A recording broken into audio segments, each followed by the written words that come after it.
Most relationships end with a breakup. Some end with betrayal. Some end quietly, with silence. But this story ends with a discovery that forced investigators to ask a terrifying question. Can you truly know the person you love? Because for 5 years, one man believed he was in a real relationship. She had a name, a voice, a personality, a past. But when the truth came out, there was no body, no history, no person. She never existed. In 2012, a software engineer from California, we'll call him Daniel, met a woman online through a private forum. Her name was Lauren. She was intelligent, emotionally attentive, and unusually patient. They talked every day. Texts, long phone calls at night, emails that felt personal and thoughtful. She knew his childhood fears, his failed relationships, his ambitions. Daniel told friends he had finally met someone who understood him. But there was one rule. Lauren refused to meet in person. At first, it sounded reasonable. She claimed anxiety, past trauma, a fear of being recognized. Daniel accepted it. Love doesn't always need a face. At least, that's what he told himself. Lauren never appeared on video calls. Never. She sent photos, but always blurry, distant, low resolution. She said her webcam was broken. Her phone was damaged. Her job required discretion. But her voice was real. Soft, calm, emotionally present. They talked for hours. Sometimes she cried. Sometimes she laughed. Sometimes she went silent, and Daniel felt panic set in immediately. Friends warned him, "This isn't normal." But Daniel defended her. "She's just private." And slowly, his world began to shrink. Lauren disliked his friends.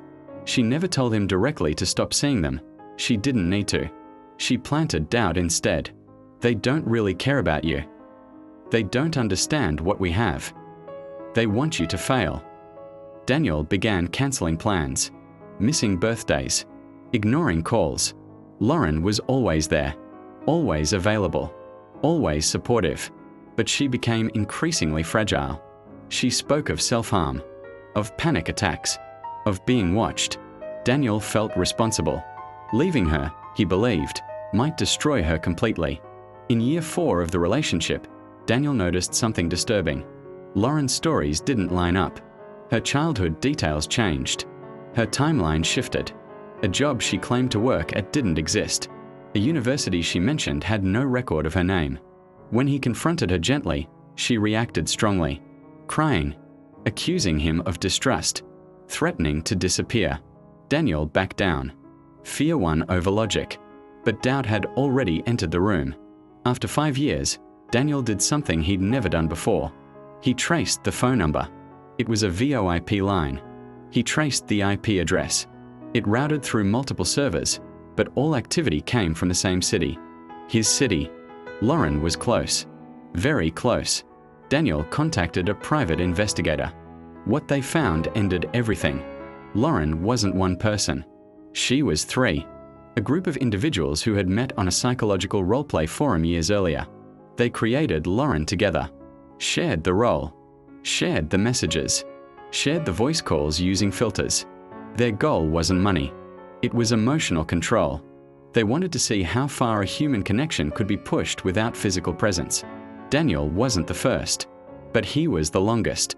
5 years of love, built entirely on a fabrication. Daniel didn't sue. He didn't expose them publicly. He disappeared, quit his job, moved states, cut contact with almost everyone. In later interviews, he said one thing that stuck. The worst part wasn't losing her. It was realizing, I was emotionally loyal to something that never lived. Psychologists later analyzed the case. Their conclusion was chilling. The emotional bond was real, even if the person wasn't. This wasn't a scam. It wasn't a prank. It was a relationship. One built entirely on attention, words, and trust. Which raises a disturbing question. If love can exist without a person, what exactly are we loving? Subscribe for more true stories that feel impossible, but aren't. And tell us in the comments, could you tell if someone you loved was never real?